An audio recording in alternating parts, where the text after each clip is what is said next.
Hi, welcome to this tutorial on setting up data sources for your dashboard and analytics. In part 1, we looked at how you configure a data source when it's a single CSV file and examined basic principles and requirements for configuring the data in that use case. In part 2, we'll now take a look on how you set up a dashboard when connecting it to multiple data sources. The use case here is that you may have files or databases that contain partial information on a set of records that you need to merge in order to make a complete analysis of your data. For example, you may have sales data by customer names in a spreadsheet file and information on your customers in a database that contains, for example, address, city, and postal code data. By merging the two together, you would now be able to analyze customer sales by location. Another simple example is that you get monthly sales reports and you want to merge them in order to analyze your sales trends. Let's take a look on how this works. First of all, setting up your data sources is part of the dashboard wizard that takes you over a number of steps that finishes with the creation of a dashboard with analytical reports. After you name the dashboard, proceed to step 2 where you set up your data sources. In this example, we'll look at how you import and merge two files from Google Docs that will become the data source for the dashboard. In subsequent tutorials, we'll look at how to use other data sources that can be added to the dashboard. But let's now proceed by clicking on the Add Data Source button to open a window where you select the type of data source. Notice that there are a number of options available, including files, news feeds, Google Docs, Microsoft SharePoint, and databases. Select Google Docs as the data source and proceed to enter your login details, including your password, followed by clicking on the Fetch Files button in order to access your Google Docs list of documents. Select from the drop-down list now the file you need to import, and then click the Create Columns button to begin the import process, which will extract the data into columns. When the import is done, you will see a message on the number of extracted columns, and now proceed to click the OK button to return to the setup window. Notice now that the file called Coffee and Tea December Sales has been imported, and it shows columns that were extracted that have also been assigned a data type. The data type can be either integer, number, or string, list, date, and image.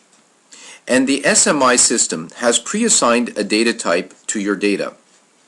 However, in many cases, a data column can be assigned a different data type. For example, a year column can be either a date type or an integer type, or a description column can be a string or list type. So based on what you would like to do with your reports, you can change the data types to suit your purpose, and the tutorial in step 1 covers how to do this. Now let's assume that we need to import another file so that both files will be analyzed on the dashboard.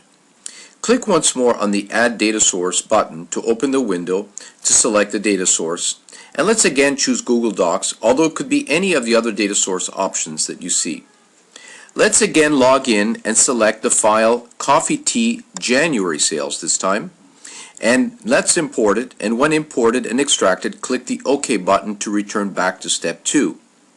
Now you can see that the second file appears, and we proceed to configure the data types for the Coffee Tea January Sales as required.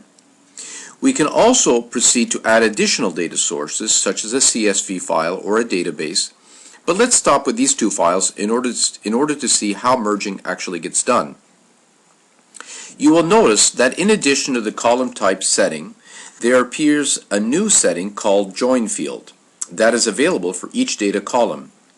The Join field is a drop-down list that displays the names of the columns in the other files, where one of the columns can be selected and used to merge with the other file.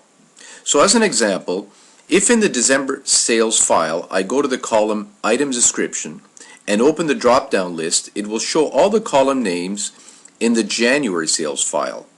And if I select Item Description, then I'm telling the system that the files are to be joined by the item description columns in the two files. And I need to do the same thing on the January sales file, which is to make the item description column and select the equivalent column in file 1. With these two join settings, rows on both the two files will be merged together based on the item description. For example, rows with the item description column in file 1 that contains Fenwick black tea 100 grams, for example, will be merged with rows of Fenwick black tea 100 grams in the item description column in file 2. Of course, a product ID, if available, would be a good join field to ensure that merging will be 100% accurate. It is also recommended to join more than one field in order to minimize the processing time for merging of the data rows when the data later will get loaded into the dashboard. So let's proceed to join the category and brand columns as well. So now that we have joined the files by 3 columns, let's click to the next step and notice that as the data is being processed, validation is taking place to ensure that data types were correctly assigned as well as the join settings. Now we received a validation message that there are column names with the 2 files that are identical and should be changed. Why is that important? Because there are cases where you would like to set up a chart using columns that are unique to one of the files. And if there are some of the column names that are the same, you won't be able to recognize which column to be used in your chart settings. So let's proceed to change the label on one of the files or on any of them that is required, and then click to proceed. The next steps involve setting up filters and charts, and we'll do just a simple example to get to the finished dashboard where you can look at the imported data in the dashboard. Let's select a few filters from the list and then proceed onto the chart list and select just a bar chart and a grid chart. Let's configure the setting for the bar chart, which you can learn more about in other tutorials, and proceed to set up the grid, which will be a pivot table with selected columns that we can add. Now let's click on the Save button to create and automatically import the data for the dashboard. And notice that we get a progress indicator that shows the connection to Google Docs is being established, and a little bit later that the data is being downloaded. When the data and charts get loaded, the data being displayed has come from the combined merging of both Google Doc files. Thanks for watching, and look for the next tutorials for setting up dashboards from additional data sources.